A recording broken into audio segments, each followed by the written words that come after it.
Amém, irmãos? Espero que os irmãos estejam bem, em paz. Vamos ao nosso texto base, segundo o livro do profeta Samuel, capítulo 21, diz assim: E houve, nos dias de Davi, uma fome de 3 anos consecutivos. E Davi consultou ao Senhor, e o Senhor lhe disse: É por causa de Saul e da sua casa sanguinária, porque matou os gibeonitas. Até aqui. Vamos orar. Senhor, obrigado por tua palavra. Eu oro em nome de Jesus pedindo que o Senhor venha nos dando sabedoria, nos dando entendimento e que o Senhor venha com o teu poder, Senhor, edificando a tua igreja. No nome de Jesus, amém. Amém, irmãos. Veja, estamos chegando no final do livro de 2 Samuel. Tecnicamente, o livro está praticamente acabado. Porém, no final, foi colocado um epílogo, como se fosse um grande livro. E esse epílogo foi escrito em forma de sanduíche. É uma figura de linguagem judaica chamada quiasmo. Então, o que acontece? Nós temos o juízo de Deus sobre o povo, aí nós temos as guerras e os valentes de Davi, aí nós temos um cântico de Davi, em agradecimento ao Senhor. Aí nós temos uma lista dos valentes de Davi e vai encerrar no capítulo 24 com outro juízo de Deus. Então, como é que nós vamos fazer nosso estudo hoje?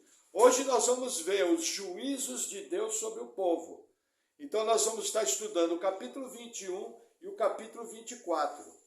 O que acontece? Existe algo de comum nesses textos. O que a Bíblia está querendo nos ensinar?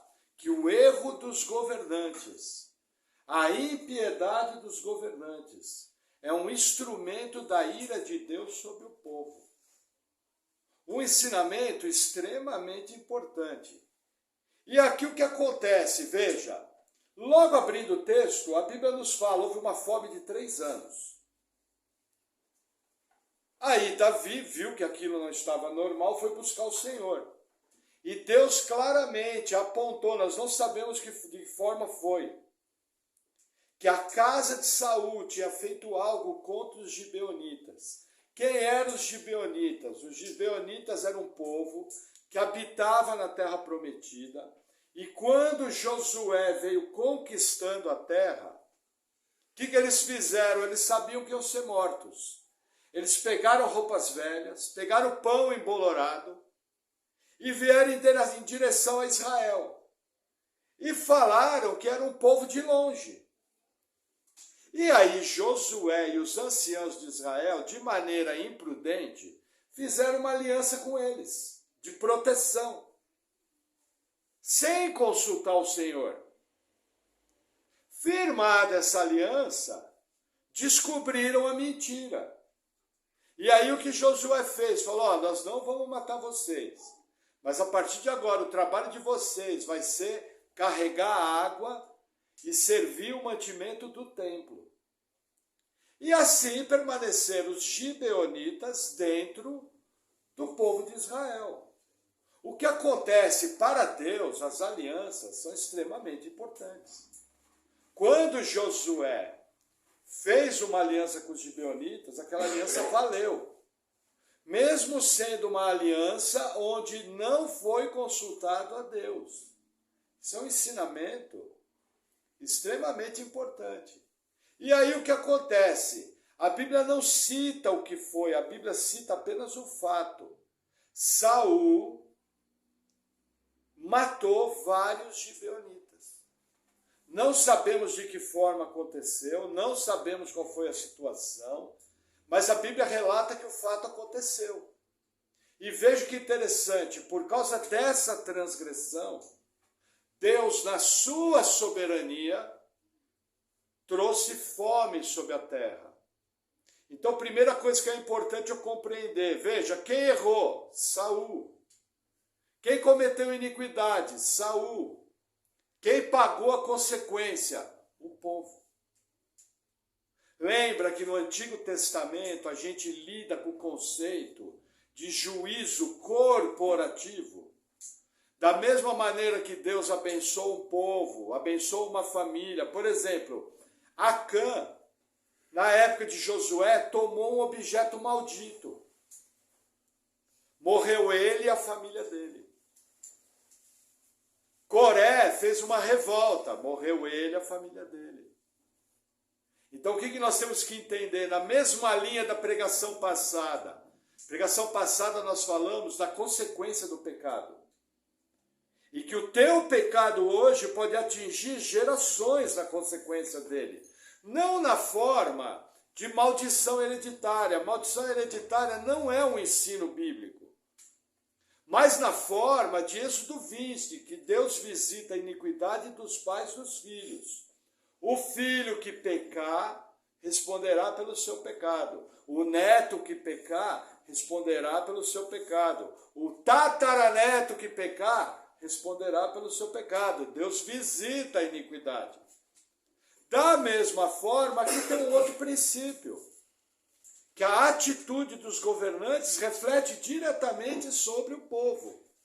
Tanto é que nós aqui no Brasil estamos em época de eleição e estamos orando a Deus, que o Senhor nos dê bons governantes, governantes justos.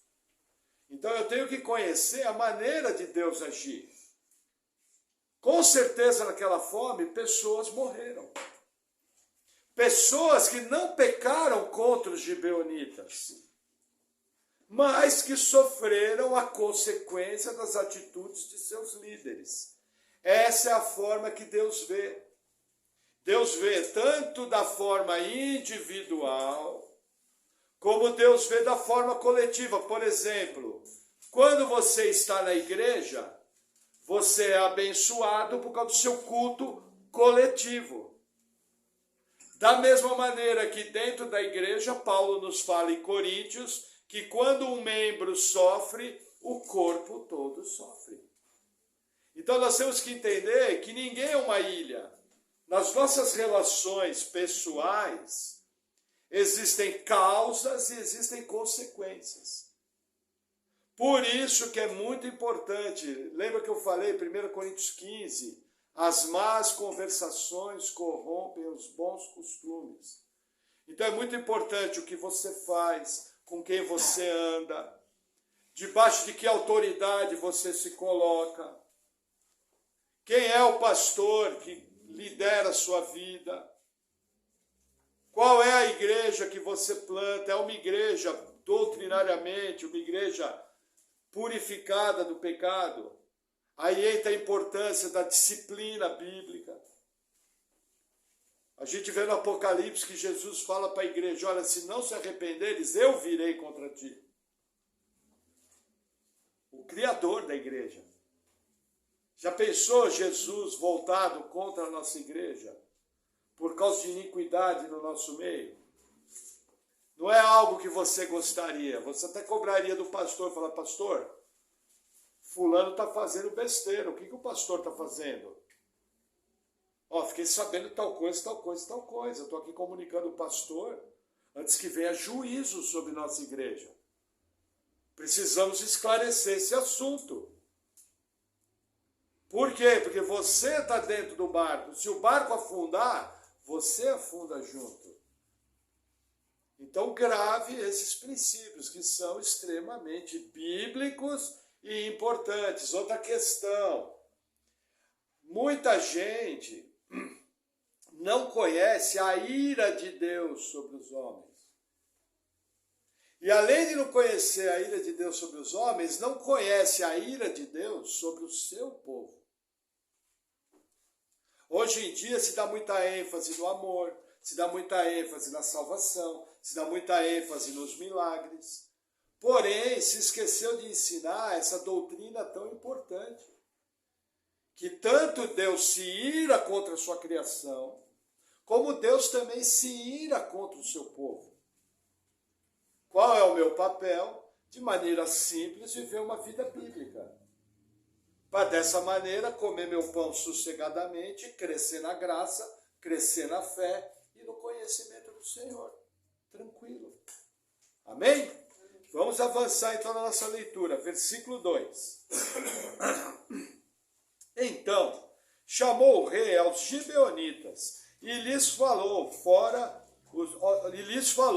ora, os gibeonitas não eram dos filhos de Israel, mas do restante dos amorreus, e os filhos de Israel lhes tinham jurado. Porém Saul, no seu zelo, à causa dos filhos de Israel e de Judá, procurou feri-los. Disse, pois, Davi aos gibeonitas, que quereis que eu vos faça? E que satisfação vos darei, para que abençoeis a herança do Senhor? Então os gibeonitas lhe disseram, não é por prata nem por ouro que temos questão com Saul e com sua casa, nem tampouco pretendemos matar pessoa alguma em Israel.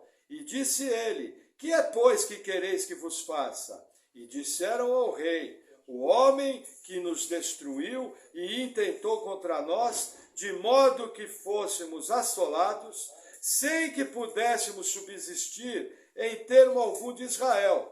De seus filhos, se nos deem 7 homens, para que os enforquemos ao Senhor, em Gibeá de Saul, o eleito do Senhor. E disse o rei, eu os darei. O que acontece? Os gibeonitas chegaram e falaram, olha, não é dinheiro.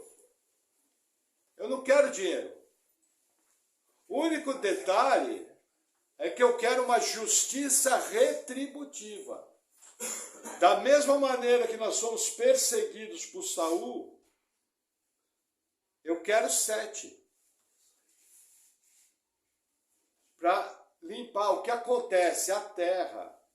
Quando acontece derramamento de sangue na terra, a terra fica contaminada. O que eu tenho que entender? O perdão do pecado em Cristo Jesus é relativamente fácil. Veja, basta você se arrepender, sinceramente, mudar de caminho, confessar o seu pecado e seguir. Agora, qual é o outro conceito que se esqueceu hoje? O preço do pecado é extremamente sério. Por exemplo, nós vivemos num país onde a terra está contaminada pelo sangue. Agora, graças a Deus, diminuiu. Mas há poucos anos atrás, era muito mais perigoso você viver no Brasil como homem do que você combater como soldado na Síria ou no Afeganistão. Era muito mais fácil você morrer no Brasil, assassinado, do que você morrer no Afeganistão. Por isso que muitas vezes a gente olha ao nosso lado e não compreende muito bem algumas situações. Por quê? Lembra quando Caim matou Abel? O que Deus falou para Caim? A terra abriu a boca para recolher o sangue do teu irmão. E ela está clamando por isso. Gente, isso é um princípio que vem desde o Gênesis. E aí o que acontece? Compreendendo toda a situação, pela leitura que nós vemos aqui, muitos gibeonitas foram mortos. Davi, conhecendo a lei de Moisés, entendendo a consequência, entendendo a justiça retributiva. Isso é algo que para a nossa geração soa estranho. Nós temos uma mente ocidental. Nós temos uma mente que cheira a Revolução Francesa. Então a nossa linha de raciocínio, ela é contrária à linha de raciocínio da Bíblia. Entendeu? Como vai dar 7 da família para pagar o pecado do Saul? Isso soa muito estranho. Mas isso é bíblico. E a Bíblia fala que prontamente, Davi fala, eu vou dar.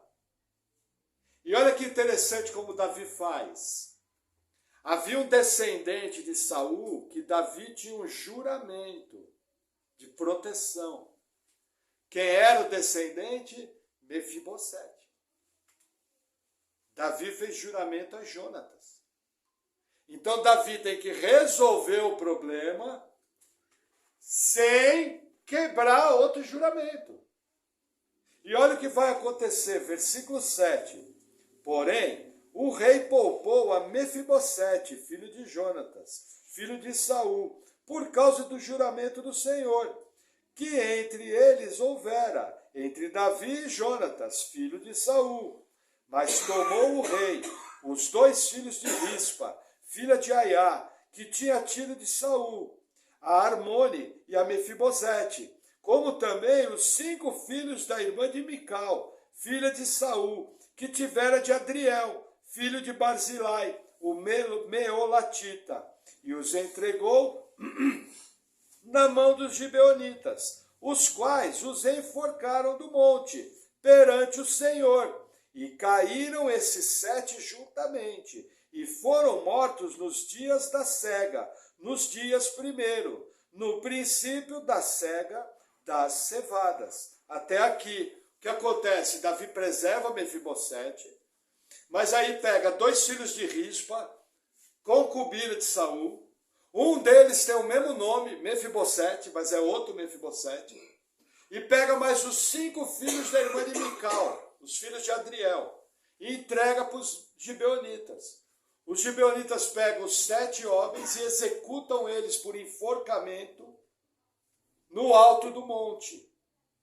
Na Bíblia existe uma maldição especial para quem é pendurado no madeiro. Então existe toda uma simbologia aqui no enforcamento desses homens. Lembrando que o nosso Senhor Jesus foi pendurado no madeiro. Aquele que está em Cristo, nova criatura é. As coisas velhas passaram. Pois nenhuma condenação está aos que estão em Cristo Jesus. Porque Ele levou sobre si. Aí no outro texto está escrito, porque maldito aquele que for pendurado no madeiro. Por isso que não existe maldição para crente. Isso é uma doutrina errada. Podemos até discutir o efeito das maldições da lei sobre os descrentes. Nós até podemos discutir isso, mas para crentes, não. E a narrativa vai continuar, versículo 10. Então Rispa, filha de Aiá, tomou um pano de cilício e estendeu-lhe sobre uma penha, desde o princípio da cega até que a água do céu caiu sobre eles, e não deixou as aves do céu pousar sobre eles de dia, nem os animais do campo de noite. E foi contado a Davi o que fizera Rispa, filha de Aiá, concubina de Saul. Então foi Davi e tomou os ossos de Saul e os ossos de Jonatas, seu filho, dos moradores de Jabes de Gileade, os quais os furtaram da rua de Bet-san, onde os filisteus tinham pendurado, quando os filisteus feriram a Saul em Gilboa, e fez subir dali os ossos de Saul e os ossos de Jonatas, seu filho, e ajuntaram também os ossos dos enforcados. Enterraram os ossos de Saul e de Jonatas, seu filho, na terra de Benjamim, em Selá, na sepultura de seu pai Quis, e fizeram tudo o que o rei ordenara. E depois disso, Deus se aplacou com a terra. Veja que interessante, primeira informação, feito a justiça retributiva, a ira de Deus se aplaca. Mostrando que na forma de Deus ver, o que foi feito aqui foi correto. Porém, havia um problema. A lei de Moisés falava o seguinte: se alguém for enforcado, antes do pôr do sol, você tem que tirar o corpo do madeiro. O que os gibeonitas fizeram? Deixaram o corpo lá. O que a mãe de 2 deles fez? Ficou velando o corpo, para não deixar as aves do céu comerem as carnes e não deixar os animais vir comer eles. Assim que Davi fica sabendo disso, o que Davi faz? Vai a Jabes de Gileade, retira os ossos de Saul e de Jonatas do túmulo, junta com os ossos dos descendentes de Saul, e faz um grande enterro na sepultura de Quis, pai de Saul. Davi faz o que era correto. Davi faz uma atitude digna. Não sei se os irmãos sabem, o nosso trato que nós temos na nossa cultura com os nossos mortos, ele vem diretamente da Bíblia. Entendeu? Isso que nós fazemos de velar, dar um enterro digno, dar tempo de despedir, isso é a vontade de Deus. É algo importante, é algo que tem que ser feito, é algo bíblico. Então o que acontece? O interessante é que assim que Davi retira os corpos, de uma maneira sábia, Davi honra Saul e Jonatas. Para o israelita, ser enterrado no túmulo dos pais era uma das maiores bênçãos que tinha. Aí Davi vai de maneira correta, enterra Saul, enterra Jonatas, enterra os 7 descendentes. E aí, curiosamente, para nós ocidentais, imediatamente a ira de Deus se aplaca. A justiça retributiva funcionou. Entenda, você sem Cristo estava debaixo da ira. A ira de Deus só se aplacou contra você quando você entrou em aliança com Jesus. Qual é a diferença do salvo e do incrédulo? O salvo foi retirado da ira. O incrédulo, segundo a Bíblia, está debaixo da ira de Deus. Isso é algo muito sério. As pessoas aí fora acham que todo mundo é filho de Deus. Mas a Bíblia fala que não. Filhos são apenas aqueles que receberam Jesus em seu coração, como Senhor e Salvador da sua vida. Os demais, segundo a Bíblia, são criaturas de Deus. Os demais, segundo a Bíblia, a ira de Deus permanece sobre ele. Essa é a situação do incrédulo. Aí você vai falar, mas pastor, eu vejo as pessoas receberem tantas coisas boas e são incrédulas. Sim, porque o nosso Deus, esse Deus que se ira, esse Deus que aceita a justiça retributiva, é o mesmo Deus cheio de graça, bondade e amor, que faz bater o sol sobre todos os telhados de manhã, que bota comida na mesa, tanto de crentes como de incrédulos, que opera curas, tanto na vida de crentes como de incrédulos, que dá o livramento tanto na vida de crentes como de incrédulos. Por quê? Porque a natureza de Deus é boa. Deus essencialmente é luz, essencialmente é amor. Por isso que, independente de estarmos debaixo da ira de Deus, Ele realiza tantas coisas boas. Vou te dar uma prova bem rápida.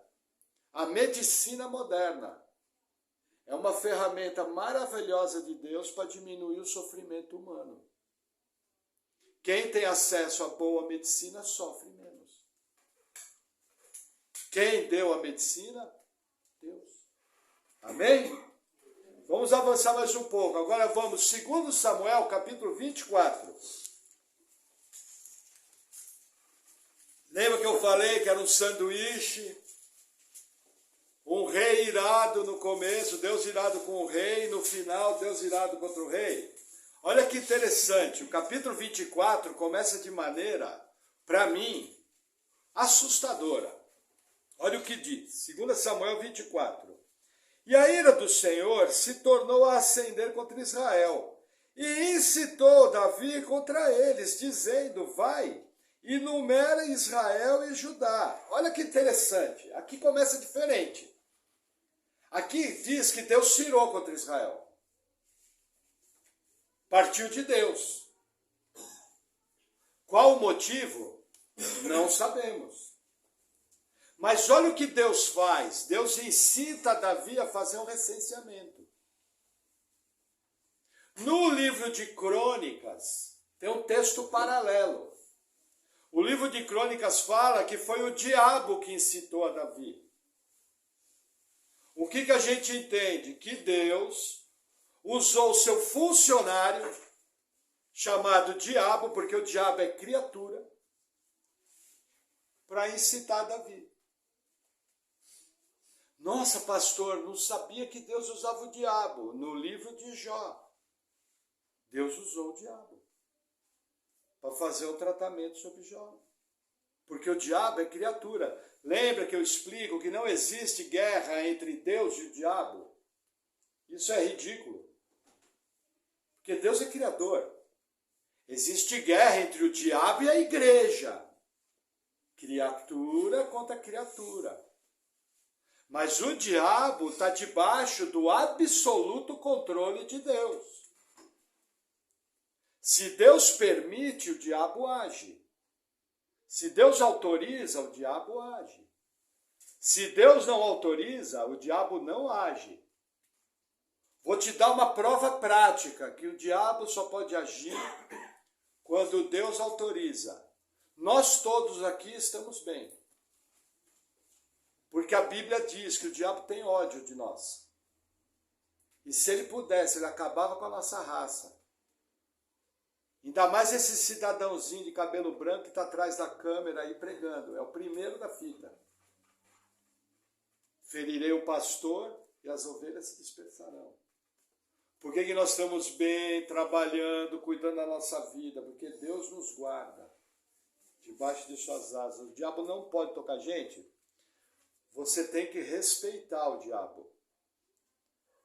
A epístola de Judas, irmão de Jesus, fala que o arcanjo Miguel, quando contendia pelo corpo de Moisés, o arcanjo Miguel não ofendeu o diabo. Ele falou, o Senhor te repreenda. Numa dos livros do Antigo Testamento também tem essa figura, o Senhor te repreenda. Então não entre nessa teologia que tem hoje. Diabo, vem aqui que eu vou pisar na sua cabeça. Isso é demoníaco. Você não tem autoridade para fazer isso. Em nenhum lugar da Bíblia, a Bíblia manda você fazer isso. Siga os exemplos do arcanjo Miguel, o Senhor te repreenda. Por exemplo, ontem eu passei perto de uma obra de feitiçaria, aí me deu vontade de orar. Eu orei da seguinte forma, falei, Senhor, salva essas pessoas, elas estão no engano.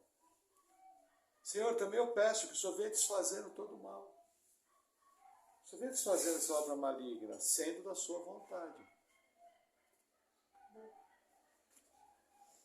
Como é que nós fomos ensinados lá atrás?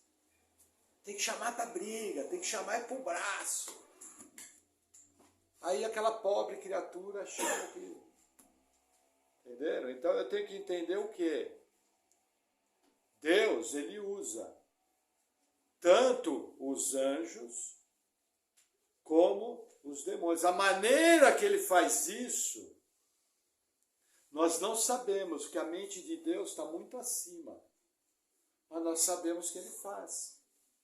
Lembra que Paulo orou, falou, olha, um espinho na carne, um mensageiro de Satanás, mandado para me esbofetear. Paulo fala. Paulo sabia que aquele espinho da carne tinha vindo de Satanás. Lembra que foi dado autoridade para o diabo tentar Jesus no deserto. Olha a ousadia, a criatura tentando o Deus Criador do universo. Uma autorização de Deus. Então o que está acontecendo aqui com Davi? Coisa mais normal. Coisa mais básica. Por isso que nós precisamos estar debaixo da graça e da proteção de Deus. Se manifesta um demônio, no nome de Jesus, ele é expulso.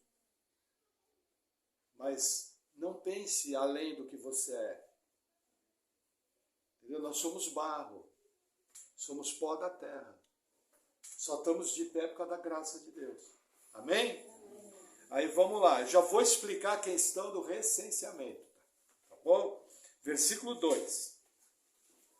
Disse, pois, o rei a Joabe, capitão do exército, o qual tinha consigo, agora percorre todas as tribos de Israel, desde Dan até Berseba, e numera o povo, para que eu saiba o número do povo. Então disse Joabe ao rei: ora, multiplique o Senhor teu Deus a esse povo 100 vezes tanto quanto agora é. E os olhos do rei, meu senhor, o vejam. Mas, por que deseja o rei, meu senhor, esse negócio? Porém, a palavra do rei prevaleceu contra Joabe e contra os capitães do exército. Joabe, pois, saiu com os capitães do exército da presença do rei, para numerar o povo de Israel. E passaram o Jordão, e acamparam-se em Aroer, à direita da cidade, que está no meio do ribeiro de Gade, junto a Jazer. E foram a Gileade, e a terra baixa de Odzi. Também foram até Dan-Jaã, e ao redor de Sidom. E foram à fortaleza de Tiro, e a todas as cidades dos heveus e dos cananeus. E saíram para o lado do sul de Judá e Berseba. Assim, percorreram toda a terra, e ao cabo de 9 meses e 20 dias, voltaram a Jerusalém. E Joabe deu ao rei a soma do número do povo contado, e havia em Israel 800.000 homens de guerra, que arrancavam da espada, e os homens de Judá eram 500.000 homens. Até aqui. Veja, o que acontece? Em Êxodo, eu marquei aqui, Êxodo capítulo 30, havia uma lei, que quando eu fosse fazer o recenseamento, os mais velhos tinham que pagar um tributo para o templo. Qual foi o pecado de Davi? Ele fez o recenseamento sem pagar o tributo. Isso é coisa muito séria, porque era um dinheiro para os levitas, para o serviço de Deus. Davi, de maneira desatenta, abandonado ao seu próprio desejo, lembra que, veja, Deus não precisa fazer muito, basta nos entregar o próprio desejo. Você já sai pecando, você já sai fazendo besteira. Se Deus retira a sua graça de cima de nós, a primeira coisa que nós vamos fazer é pecar. O que nos mantém de pé é a graça de Deus. O que nos protege de pecar é a vida do Espírito que habita em nós. O que nos limita é o poder de Deus. O que Deus faz aqui com Davi? Retira a mão. Autoriza o diabo a tocar. Davi, na sua vaidade, fala: vou contar todo o exército. Novamente Joabe fala: mas por que o rei quer fazer isso? E não somente Joabe, mas os capitães do exército foram contra. E aí eu estou falando, né? Não a Bíblia. Davi falou: ó, aqui mando eu sou o rei, faz do meu jeito. E aí Joabe foi. E pela narrativa ele fez a volta em Israel. Foi até o norte, foi até o sul, voltou, levou quase 10 meses. E chegou com recenseamento: 800.000 homens no exército das tribos de Israel, 500.000 homens das tribos do sul. Um exército poderoso, de mais de 1 milhão de homens. Mas olha o que vai acontecer. Versículo 10. E pesou o coração de Davi, depois de haver numerado o povo. E disse Davi ao Senhor: muito pequei no que fiz. Porém agora, ó Senhor, peço-te que perdoas a iniquidade do teu servo, porque tenho procedido muito loucamente. Até aqui. Veja, pesou o coração de Davi. Lembra que quando você peca, você se sente incomodado? Algo não está certo. Você fica com a pulga atrás da orelha. Se você é alguém que tem comunhão com o Espírito Santo. Foi o que aconteceu com Davi, pesou o coração, o íntimo dele ficou incomodado.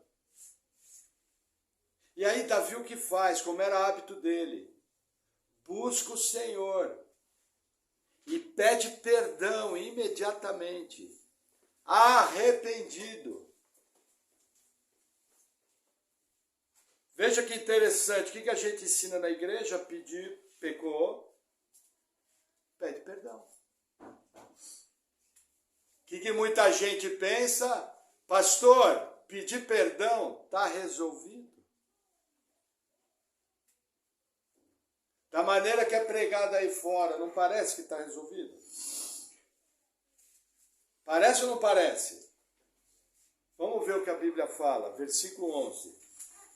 Levantando-se, pois, Davi pela manhã, veio a palavra do Senhor ao profeta Gade, vidente de Davi, dizendo: vai e dize a Davi, assim diz o Senhor, 3 coisas te ofereço, escolhe uma delas para que ta faça. Foi, pois, Gade a Davi, e fez-lo saber e disse-lhe: queres 7 anos de fome te venham à tua terra? Ou que por 3 meses fujas de teus inimigos, e eles te persigam? Ou que por 3 dias haja peste na tua terra? Delibera agora e vê que resposta hei de dar ao que me enviou. Então disse Davi a Gade: estou em grande angústia, porém caiamos nas mãos do Senhor, porque muitas são as suas misericórdias, mas nas mãos dos homens não caia eu. O que acontece? Davi pediu perdão, Davi se arrependeu. Só que aí Deus mandou a conta. Gente, entenda. A expiação pelo pecado, o derramamento de sangue, foi pago por Jesus. Mas o pecado tem um preço.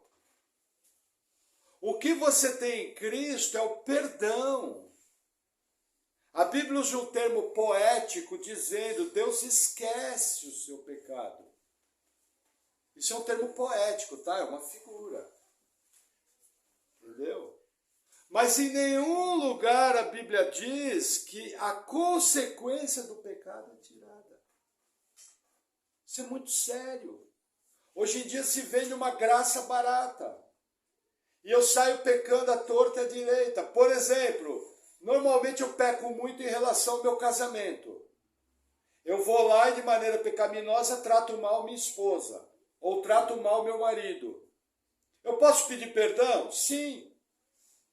Só que a consequência do relacionamento azedado fica. E o relacionamento precisa ser consertado. E precisa ser tratado. E precisa ser restituído.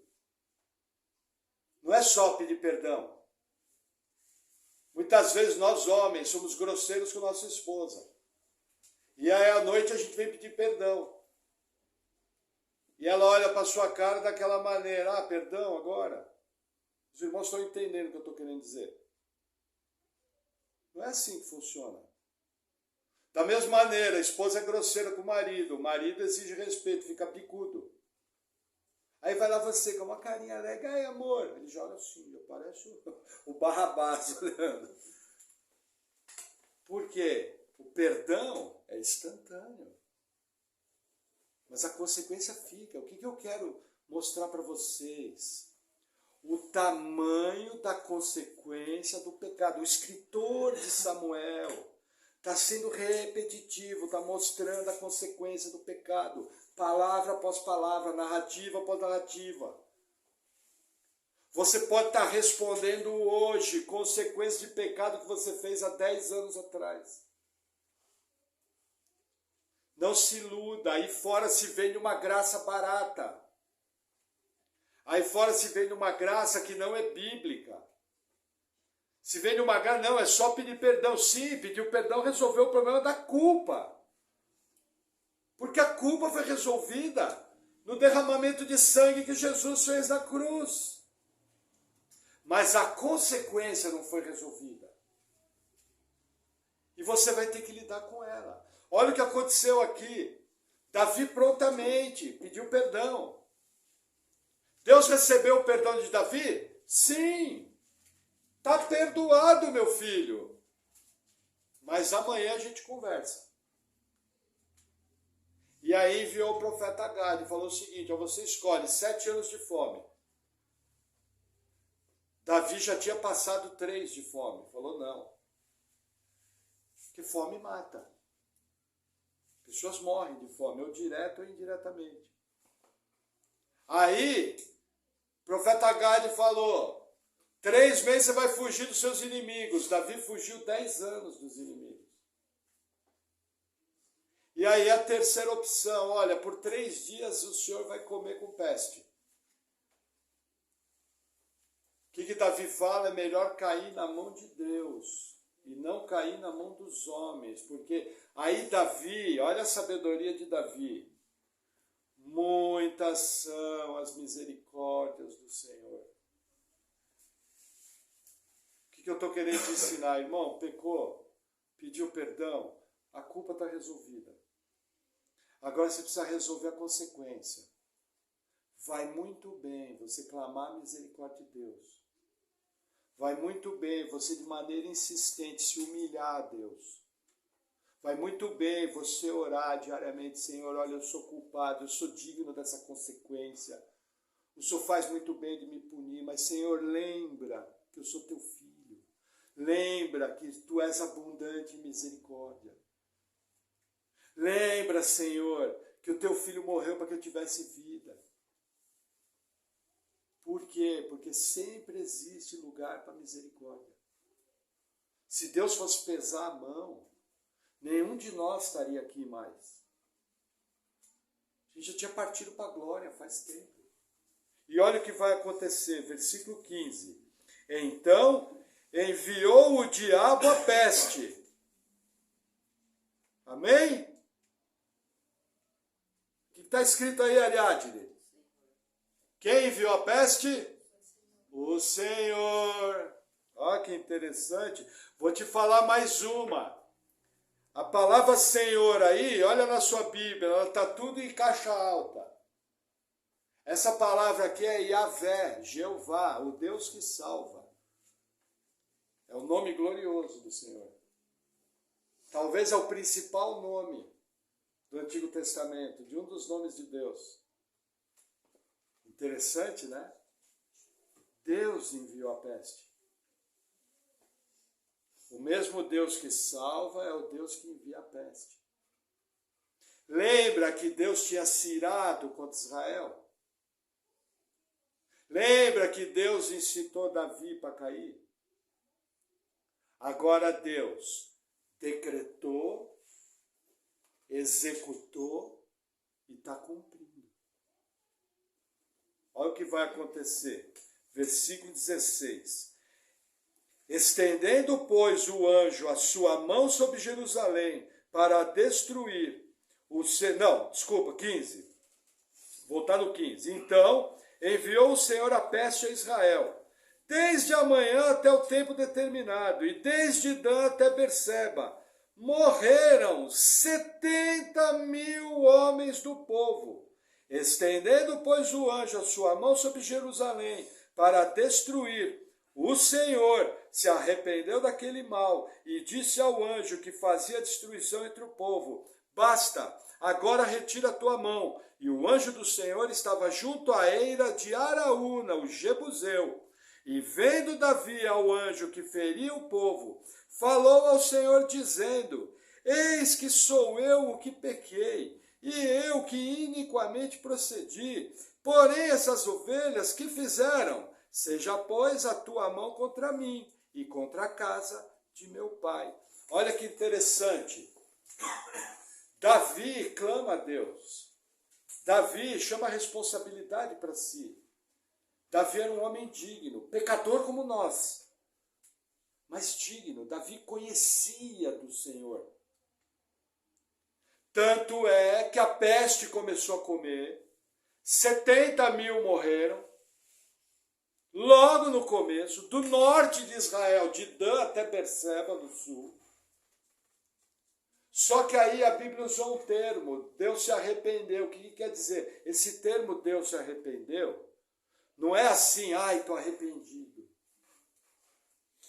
Isso quer dizer, Deus mudou de ideia e resolveu parar com o juízo. Da mesma maneira que está lá no Gênesis, Deus se arrependeu de ter feito o homem. Mudou a atitude em relação ao homem, trouxe o dilúvio. Então esse termo se arrependeu é para nós entendermos. Para que eu tenha entendimento. E olha que interessante, Deus dá ordem ao anjo para parar. Alguns estudiosos, eu concordo com essa linha, entendem. Os homens que Deus queria ferir, ele feriu. E riscou da terra.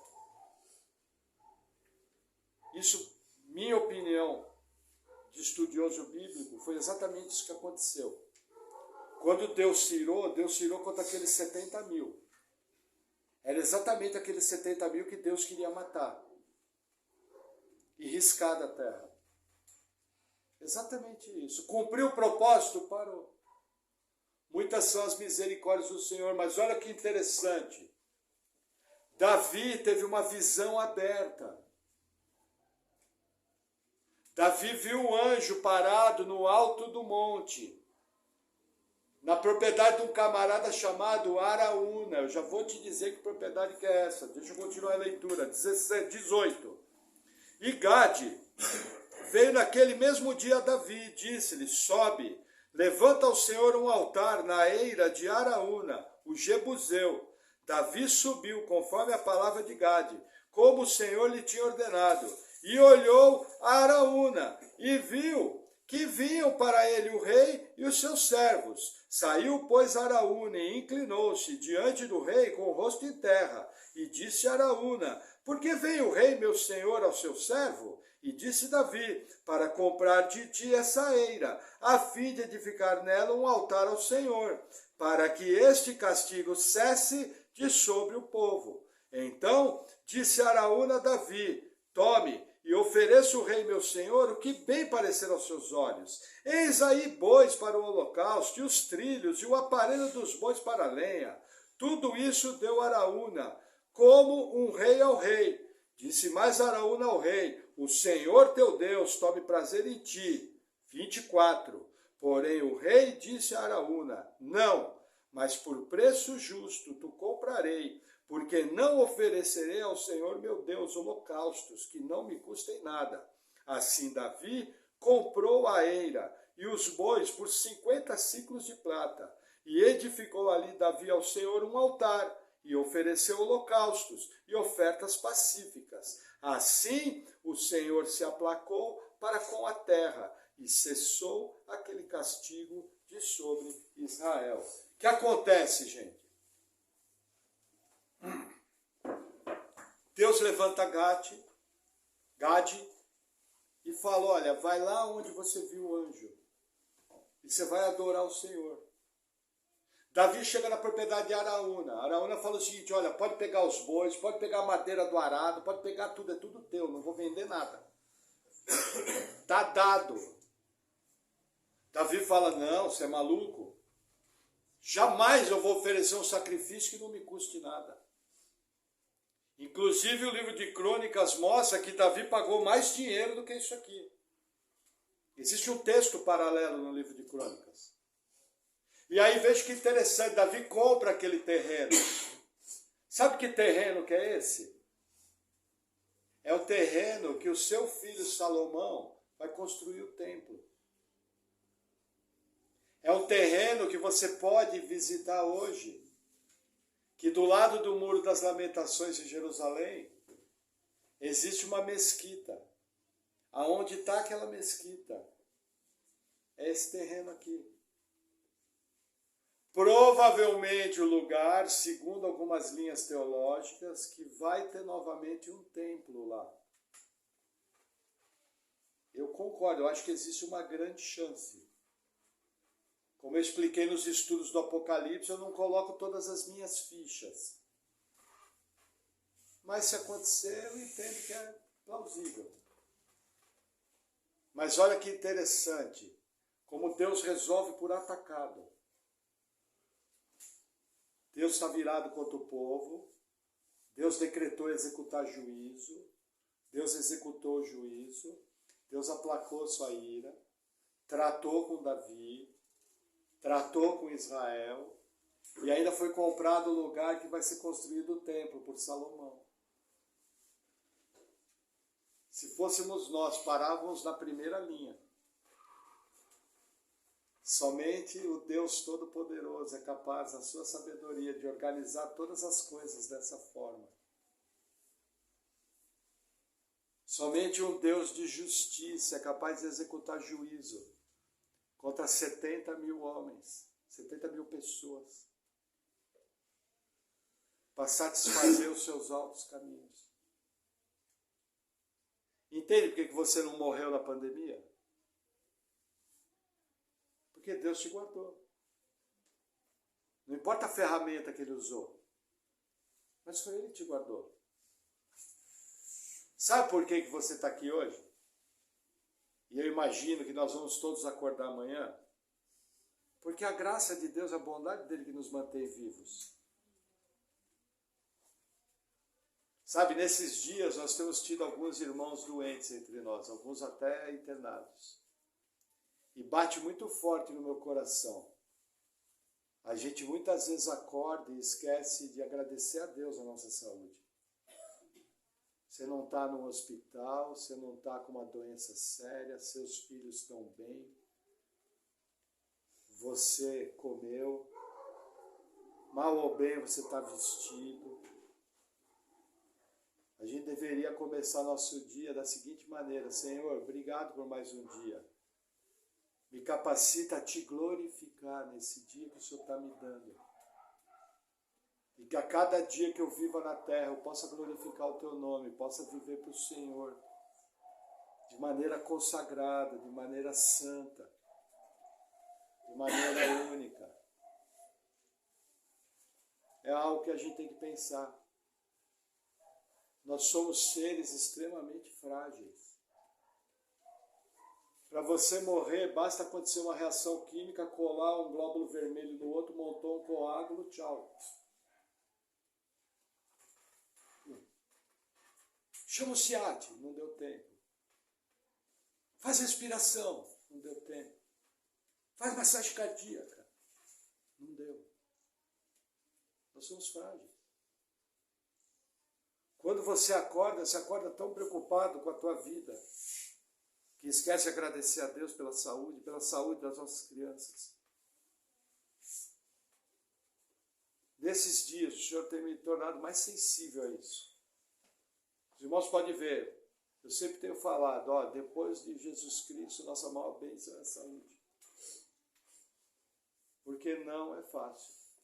Amém? Vamos a algumas aplicações. Já no horário, nossa, correu.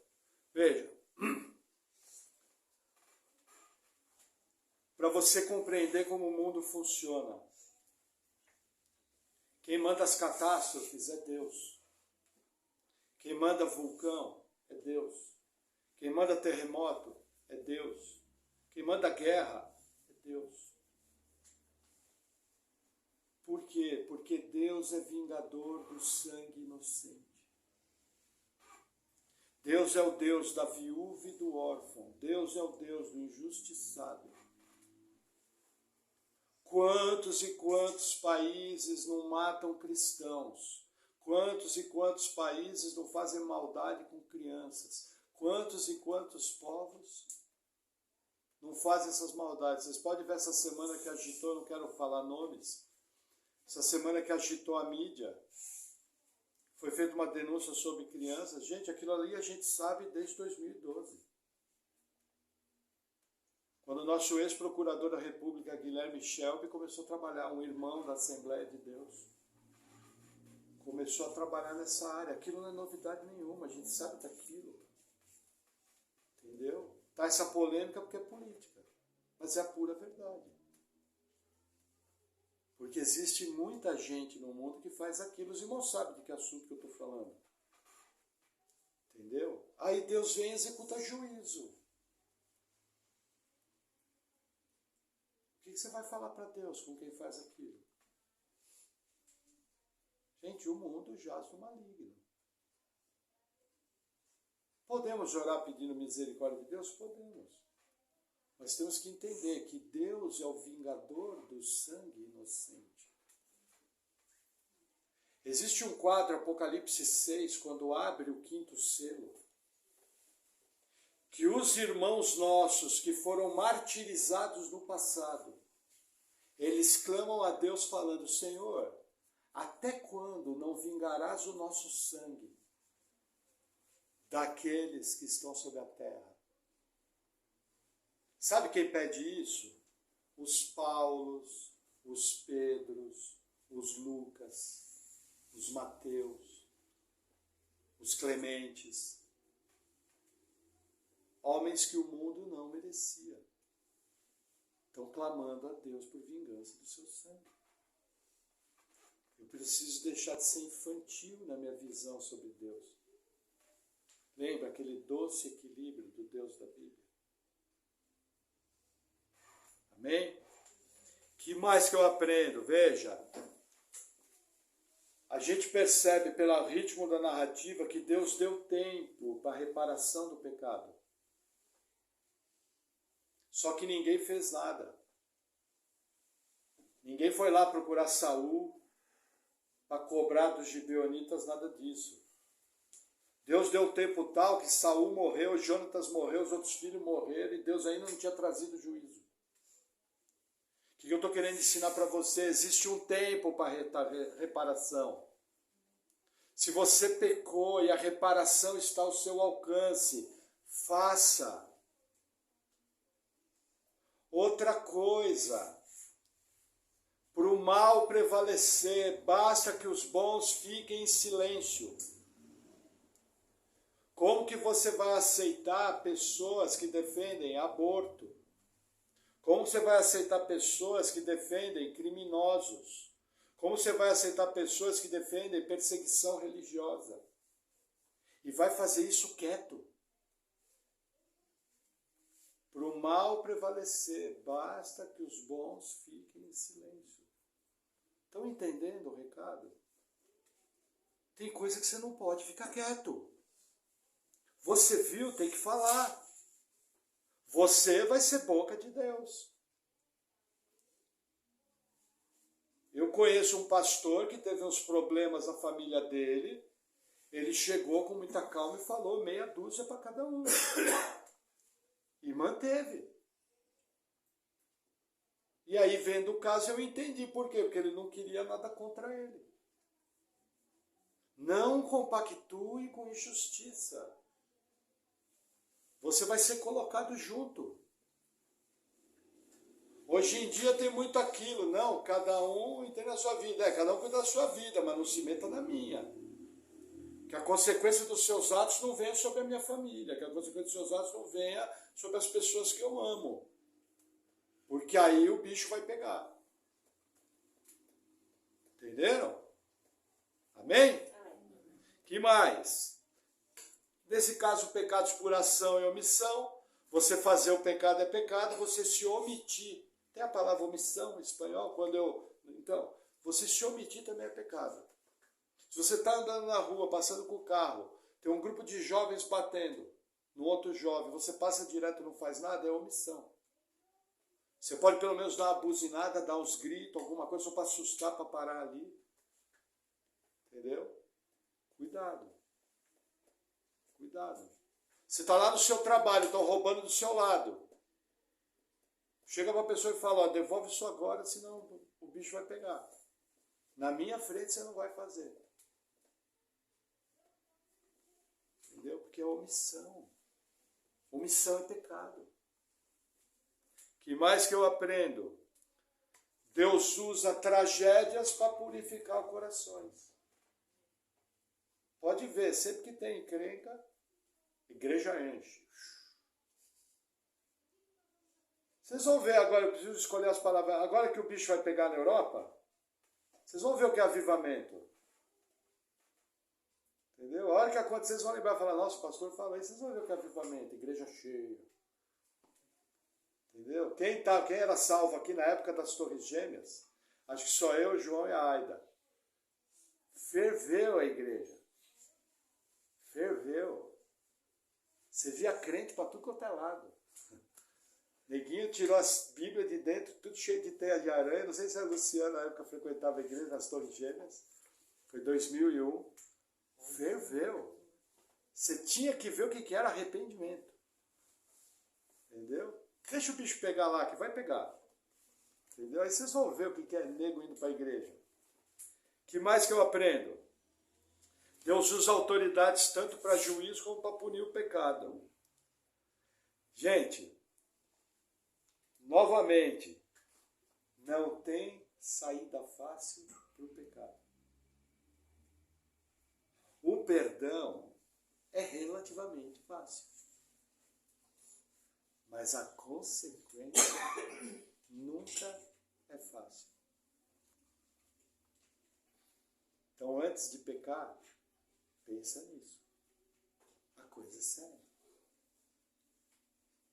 A coisa fica esquisita. E você pode se colocar numa situação muito difícil porque achou que o perdão vinha fácil. E problemas se arrastam por anos para ser resolvidos. Por anos. Amém? Que mais? Sempre. Regrinha de 3. Eu marquei aqui. Reconhecer, se arrepender e reparar. Irmão, eu vi que eu pequei com o irmão, que eu peguei o dinheiro emprestado e não paguei. O irmão me perdoa? Sim, irmão, está perdoado. Irmão, assim que entrar o dinheiro eu vou te pagar. Amém, irmão, que bom. Vai ser bem-vindo o dinheiro. Ou até o irmão pode falar, não, está perdoada a dívida. Aí é pessoal de cada um. Mas lembra, reconhecer, arrepender e reparar. Amém? Vamos orar? Senhor, obrigado por tua palavra. Eu oro em nome de Jesus, pedindo que o Senhor venha nos guiando em tudo. Senhor, nos dá sabedoria, nos dá discernimento, que nós possamos agir com prudência, com cautela.